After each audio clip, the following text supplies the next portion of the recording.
মৃত মা বাবা অথবা আত্মীয় স্বজনের কবরে সোয়াব পাঠানোর জন্য 5টি কাজ অবশ্যই করতে হবে।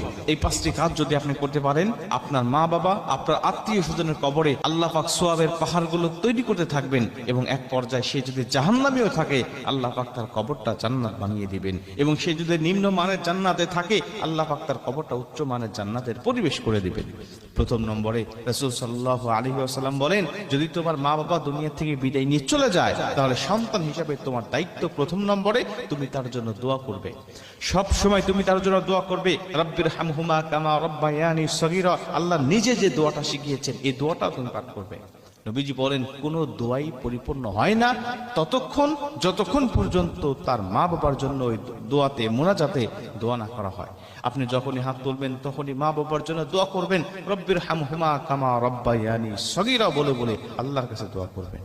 এটা হলো প্রথম নম্বরে তার জন্য দোয়া করা। 2 নম্বরে তাদের জন্য অল্প কিছু হলেও নিয়মিত দান সদকা করা। আপনার মা বাবা চলে গেছে, মা বাবা বিদায় নিয়ে চলে গেছে, তাদের জন্য অল্প সামান্য পরিমাণ হলেও আপনি তাদের জন্য দান সদকা করবেন।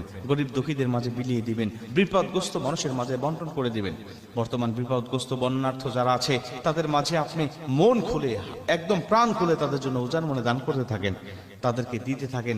তারা এটা যখন পেয়ে উপকৃত হবে, অবশ্যই এই সোয়াবের ধারা, এই সোয়াবের আল্লাহ পাক জাযাটা আল্লাহ পাক আপনার মা বাবার কবরে পৌঁছায় দিবে। এবং তাদের কবরটা যদি জাহান্নামেও থাকে, আল্লাহ বানিয়ে দিতে পারে জান্নাতের পরিবেশ। এই জন্য দান সৎকার অভ্যাস করবেন, অল্প হলেও নিয়মিত করার চেষ্টা করবেন। কাউকে খালি হাতে ফিরাবেন না, যে আসবে সাহেলকারী তাকে দিয়ে দেওয়ার চেষ্টা করবেন। 3 নম্বরে ওই মা বাবার আত্মীয় স্বজন যারা দুনিয়ার জমিনে জীবিত আছে, তাদের সাথে ভালো ব্যবহার করা, উত্তম আচরণ করা, তাদের নেওয়া। মা বাবা যাদের সাথে ওঠা বসা করতো তাদের সাথেও খোঁজ খবর নেওয়া, তাদের কি অবস্থা হাল হাকিকত, এদিকে একটু খেয়াল রাখা। মা বাবার সবচেয়ে বড় আত্মীয় কারা? মা বাবার মেয়েরা, মা বাবার বোনরা। কিন্তু আমরা এই বোন এবং ফুফুদের সাথে আমরা সবচেয়ে খারাপ ব্যবহার করি। মা বাবা চলে গেছে, মেয়ের সাথে কোনো সম্পর্ক নাই। মা বাবা চলে গেছে, তার বোনের সাথে কোনো সম্পর্ক নাই। মা বাবা চলে গেছে, তার অনেক আত্মীয়দেরকে আমরা দূরে ঠেলে দিই। কিন্তু না, রাসূল সাল্লাল্লাহু আলাইহি ওয়াসাল্লাম বলেন, তোমার মা বাবা যখন চলে যাবে, তোমার মা বাবাকে ভালো রাখার জন্য, কবরে ভালো রাখার জন্য তুমি দুনিয়াতে তার আত্মীয় স্বজনের সাথে ভালো ব্যবহার করো, উত্তম আচরণগুলো করো। আমার আল্লাহ পাক এর বিনিময়ে তোমার মা বাবাকেও ভালো রাখবে। 4 নম্বরে মা বাবার জন্য ইস্তেগফার পাঠ করা। তুমি নিজের জন্য যে ইস্তেগফারটা পাঠ করো, এই ইস্তেগফারটা মা বাবার জন্য পাঠ করবে। আল্লাহর কাছে এরকম নিয়তে পাঠ করবে, আল্লাহ এই ইস্তেগফার যেন আমার জন্য পড়ছি না, এটা আমার মা বাবার জন্য পড়ছি। আল্লাহ তুমি আমার মা বাবাকে ক্ষমা করো, এই ইস্তেগফারটা আমার মা বাবার জন্য কবুল করো। আল্লাহ পাক তোমার মা বাবার জন্য তোমার ইস্তেগফারটা কবুল করে নেবে। এবং 5 নম্বরে তারা যদি কোনো ঋণ করে যায়, এই ঋণটা তুমি আপ্রাণ চেষ্টা করে তুমি পরিশোধ করার চেষ্টা করবে। মা বাবা ঋণ করে চলে গেছে, অনেক সন্তান আছে এই ঋণটাকে পরবর্তীতে অস্বীকার করে বসে। মা বাবা পাবে অমুকের কাছ থেকে, সেটা নিয়ে নিতে দ্বিধা নাই, সেটা নিয়ে নিতে কোনো রকম দেরি নাই।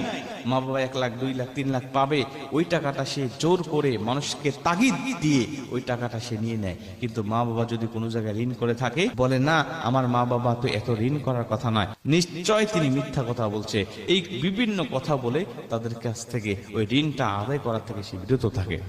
প্রিয় ভাই, মনে রাখবেন যে মা বাবা আপনার জন্য এত সম্পদ রেখে গেল, বাড়ি ঘর রেখে গেল, কিছুই তো সে কবরে নিয়ে গেল না।